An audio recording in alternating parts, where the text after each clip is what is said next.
If I was to describe Grandpa Jake, his dedication to not only his craft of raising livestock and building a ranch, but in addition, his ability to recognize opportunity and put a plan in place to really capitalize on that opportunity.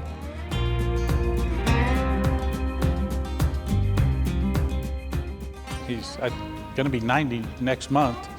He does get tired now, but he'll get tired, go take a nap, get up and go get in his side-by-side and take off and go see what he can do with the water or see if he can find a weed that needs to be sprayed, and he goes and takes care of it. I spent every summer working on the ranch since I could really remember. I'd work alongside my grandpa all summer long, starting off spraying weeds in the early part of the summer while it was frosting in the mornings. And then as the summer bled on, it was a lot of cutting hay and just choring, just a lot of fix and repair around the ranch. Just long days of staying busy, working on irrigation projects, and just always something to do on the ranch with Grandpa. My grandfather came to Northwest Colorado in 1897, and he ended up in Craig, Colorado. He went ahead and applied for a Homestead Act. The first homestead is where my dad was raised for the first 14 years of his life. Dad purchased the ranch right after he was out of college. I think a lot of his innovation, speaks for itself with the water programs he's put forward. And obviously, water's the key in the West. We have the supply holding tanks that are 10,000 gallons, and once the supply tank is full, you're able to pump the water up 2 miles away to another storage tank that's 10,000 gallons. Once it's there, everything else is gravity fed.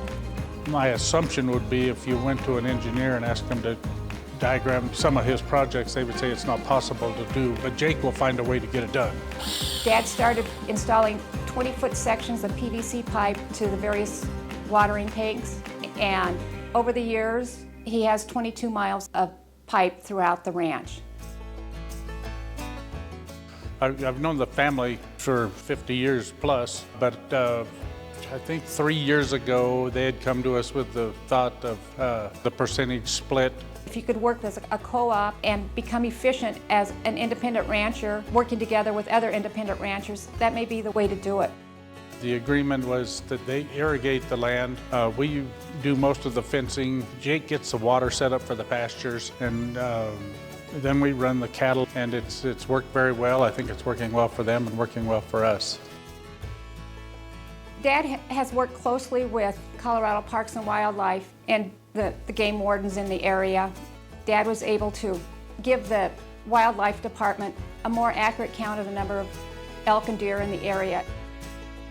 And during the 2023 large snow in Colorado and the devastation of the elk and the deer herd, Dad was able to turn around and offer additional 30 ton of hay to the Colorado Parks and Wildlife to feed the elk and the deer to prevent their deaths during the winter.